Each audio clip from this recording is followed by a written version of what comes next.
So the SB and echolocation. When we say echolocation, okay, is obtaining information about a remote object using bouncing a wave of it. For example, radar operates by transmitting pulses of radio waves and examining the received signal for echoes from aircraft.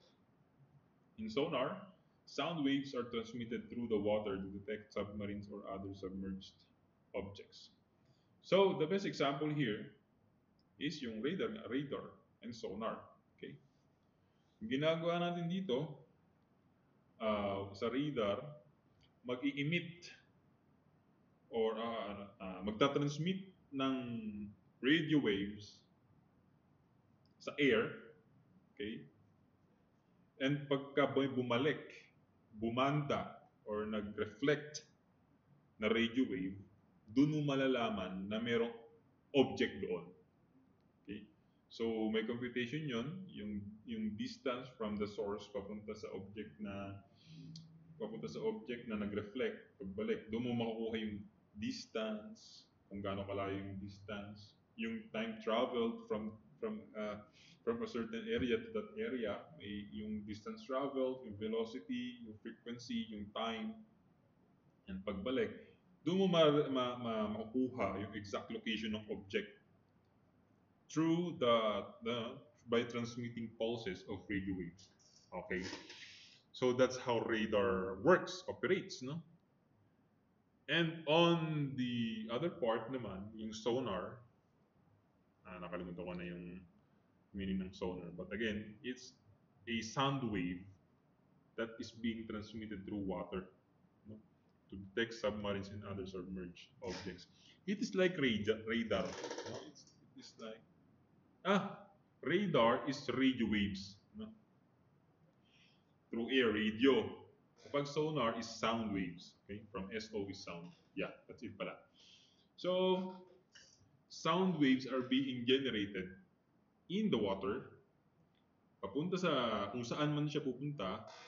And again, may bumalik na signal or sound wave, doon mo makukuha, makikita kung nasaan na yung isang object. Okay? For example, yan ang ginagamit ng mga submarines. Yung sonar waves or sonar waves. Diba? So that's echolocation. By bouncing wave off, you can determine where the object is, no? Kung nasa ilalim siya ng tubig, sonar. Kung nasa aerial siya, you can use radio waves, no? Paano sir kung nasa ilalim ng lupa? Meron tayong electromagnetic sword. Anyway, yung magnetic impulses, di ba? Kapag may nakita ka doon na sa TikTok, sa videos, may mga tao sa seaside, lalakad siyang ganyan, wherein may nadetect siyang metal. It transmits magnetic fields na kung saan, pag may nadetect siyang magnets or electrical signals sa ilalim, tutunog. That's signal processing. Na? From electrical wave, convert sa magnetic form. Then again, to electrical to produce sound. Di ba? For example, may na-detect kang metal, tutunog. Di ba? That's how you trace or track or detect metals inside sa lupa. Okay?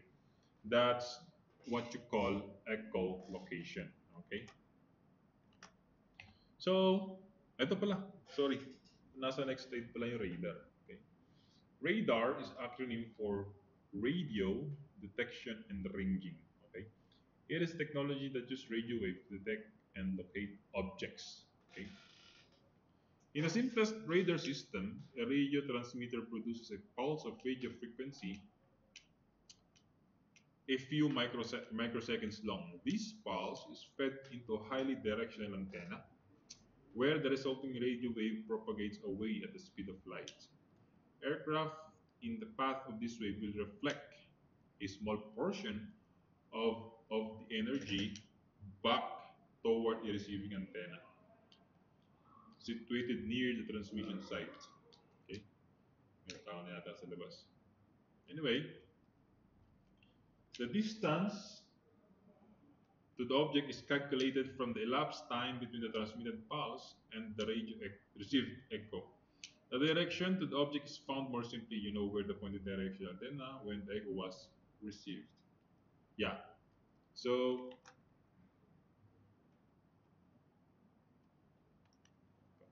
yeah. So again, ito na, in-explain ko na to kanina. But for the sake of this slide, no? A radio transmitter produces a pulse of radio frequency. Okay? And is fed into highly directional antenna. Isa pa diretso, isa pa ganun. Depende kung paanong direction siya. Okay? Wherein the resulting radio waves propagates. Propagates. For example, nagsalita akong ganyan, hindi lang naman ito lang ang makakarinig. Ano yan? For the entire room yan. Okay? Aircraft in the path of this wave will reflect a small portion of the energy back toward the receiving antenna. Kung nanonood kayo ng mga movies, Top Gun ba yung isa? Diba may radar sila na with toot, toot. Pag umikot siya, nagpa-propagate yung radio frequency, makikita niya kung nasaan yung isang aircraft. Diba? Kasi, there's a wave that reflects back toward the receiving antenna. No? Then, yan, may computation tayo dyan between the transmitted pulse and the received echo. Okay? Transmitted pulse, yung ibinato, and yung nag-reflect, nag-receive na echo. Okay? Meron tayong calculations dyan. So, if you have that computed or calculated, you know where. Alam mo na kung nasan na yung area or yung object. Kung nasan yung object, makikita mo kung nasaan. So, that's radar. Okay? And next one is sonar. When we say sonar, sound navigation, isa naman, radio detection. So sonar, it is divided into two categories, the active and the passive. In active, sound pulses between 2 kilohertz and 40 kilohertz into the water, and the resulting echoes detected and analyzed. Uses of active sonar include detection and location of undersea bodies, navigation, communication, and mapping the seafloor. So yeah, meron pala ditong frequency na sinend na dinagdag, 2 kilohertz and 40 kilohertz. I think sa voice nasa 2 lang eh. 2 kilohertz. Same lang pala nito. Ay, 2 kilohertz. 2 hertz. 2 hertz to 5 to 100, I think. Let us balikan natin kung ano yun. Okay? Yeah. Wait. Yata yun. Nai-note ko yata yun. So, based on my review, okay, signal natin is between 20 hertz. Yeah, ito kilohertz na kasi ito eh. Yeah, so 20 hertz to 2K. So yung 2K, medyo malaki na yon. But for a voice individual or human signal, frequency is nasa 2 hertz lang. Ito 2 kilohertz na siya. 2000 hertz. Anyway, back to the topic. So sonar produces 2 kilohertz to 40 kilohertz of sound pulses, no, transmitted into the water. Again, pag bumalik, nag-echo siya pabalik, it can detect the exact location of an object and you can analyze kung ano ba siya. Okay? Sabi diyan, ang gamit ng sonar is detection and location of undersea bodies, navigation, communication, and mapping the seafloor. Okay? In other words, sonar is a technology that uses sound waves to detect and locate objects under water. Okay? It's like when you shout in a cave or in an empty room, okay? and listen for the echo to figure out how far away the walls are. With sonar, a device sends out sound waves, and with sonar, a device sends out sound waves which bounce off objects and return to the device, helping to determine the object's distance and location. So it's like radar then, but using sound. Okay, while radar is using radio radio frequencies. Ayan, radio frequency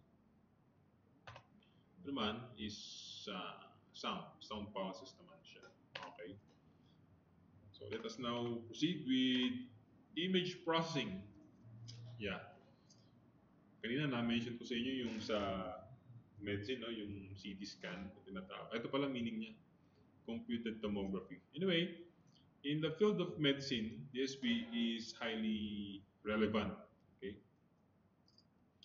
See, for example, CT, no, is a classic example of digital signal processing. X-rays from many directions are passed through the section of the patient's body. Okay. Instead of simply forming images with detected X-rays, the signals are converted into digital data and stored in the computer. So, hindi ko pa kasi na-try magpa-CT scan. But again, in the field of medicine, signals are being uh, transmitted into the body. Okay. Once the signals are being transmitted, it will echo back into the computer as a digital format, digital data. And then there's a computer application that can read this digital data. Okay. So naman is MRI or magnetic resonance imaging. So it uses magnetic fields in conjunction with radio waves to probe the interior of the human body. Properly adjusting the strength and the frequency of the fields causes the atomic nuclei in a localized region of the body to resonate between quantum energy states. This resonance results in the emission of secondary radio wave detected with an antenna placed near the body. The strength and the other characteristics of this signal provide information about the localized region in resonance. So dito, gagamit ka ng magnetic fields and radio waves. Papasok sa body. Siguro mas improve siya ng CT scan. But again, it should be properly adjusted. No? If not, it can cause quantum atomic nuclei problems. Again, meron kasi tayong mga frequencies, radio waves, radio frequencies na masama sa katawan. For example, ultraviolet rays, di ba? If pagka nasa balat, na-detect natin yon, magkakaproblema tayo sa balat. May mga ganun tayong area or problems when it comes to ultra high frequencies. So dito, it must be properly adjusted, okay, to avoid atomic problems. Okay? But again, magnetic resonance when properly used, it can give you a result wherein makikita mo kung ano yung problema in a localized region or area sa iyong katawan. Okay? So that's it.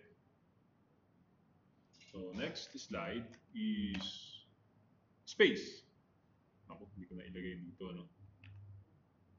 But again, when we say the image processing in space, di ka naman pwedeng pumunta outside the Earth just to take a picture of the sun.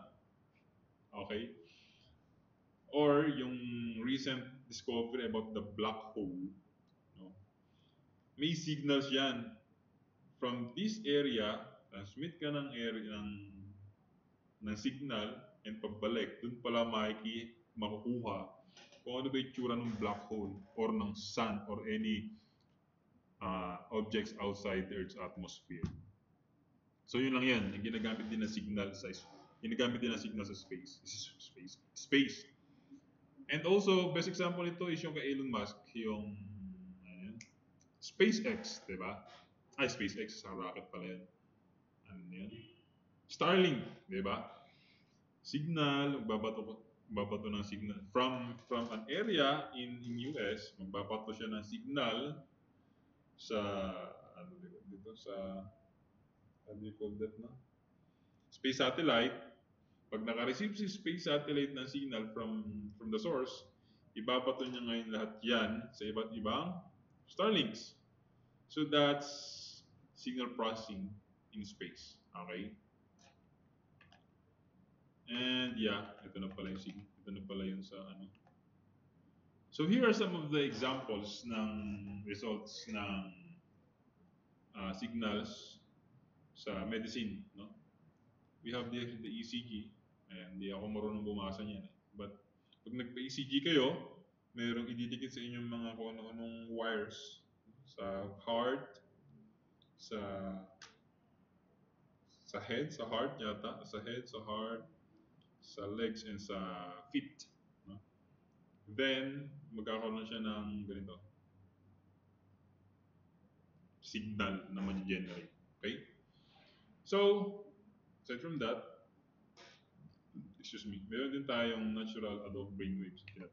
Tinatawag niya MEG, magnetic electro something.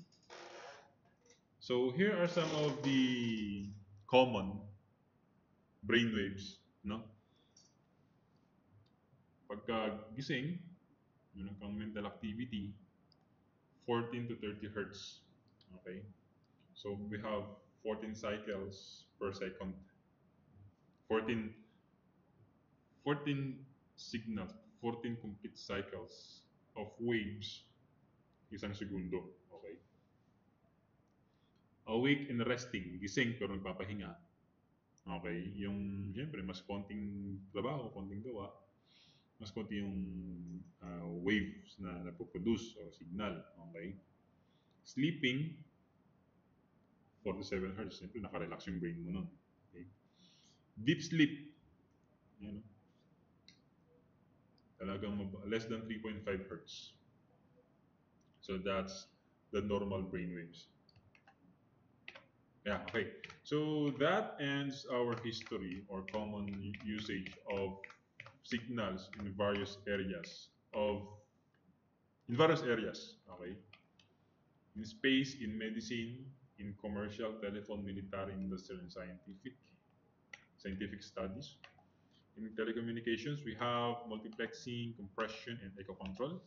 In audio processing, we have, yeah, we can also use signal in processing audios and music.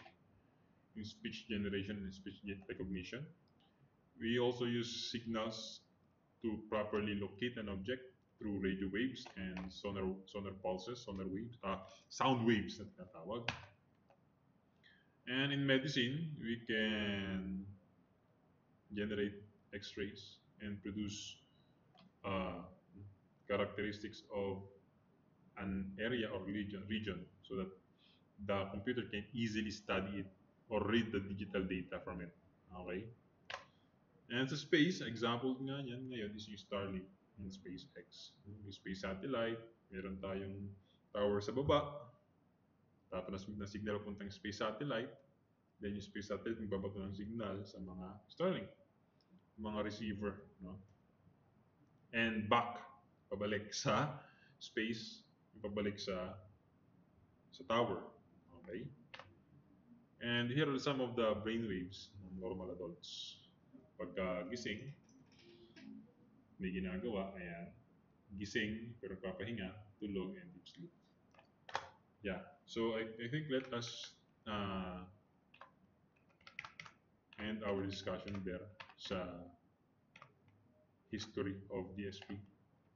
I-stop ko muna ang video recording, then later on, let us continue sa signal graph terminology.